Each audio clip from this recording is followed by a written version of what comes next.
ભક્તિ છે, એક કથા પણ આવે છે આ 3 ગુણ સમજવા માટે. નાની સ્ટોરી છે, સાત્વિક, રાજસ, તામસ ને નિર્ગુણ સમજવું હોય ને તો એક નાની સ્ટોરી છે.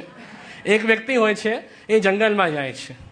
જંગલમાં જાય છે, ત્યાં એને બહુ સારું દેખાયું, બહુ સારા ઝાડ છે, વૃક્ષ છે. જઈને સૂઈ ગયો કે અહીંયા તો કોઈ હેરાન કરવા વાળું નથી ને.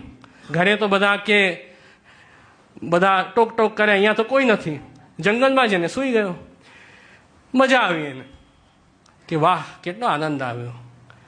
એક એ વ્યક્તિ. થોડા સમય પછી બીજો વ્યક્તિ ગયો જંગલમાં. એણે જોયું કે અહીંયા તો બહુ બધા વૃક્ષ છે, બહુ ફલફૂલ છે.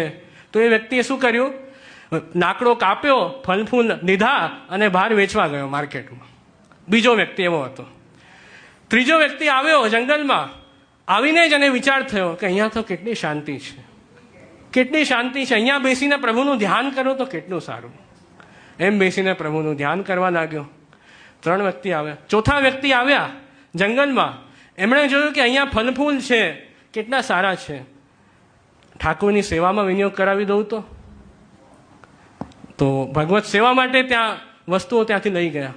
તો 4 પ્રકારના વ્યક્તિ આવ્યા ને. પેલા તામસી આવ્યા કે સૂઈ ગયા.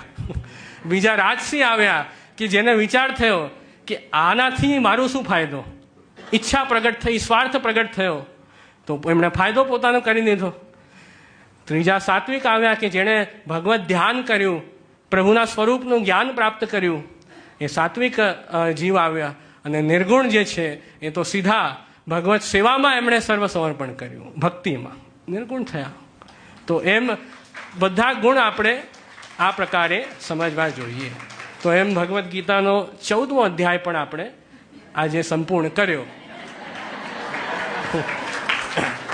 તો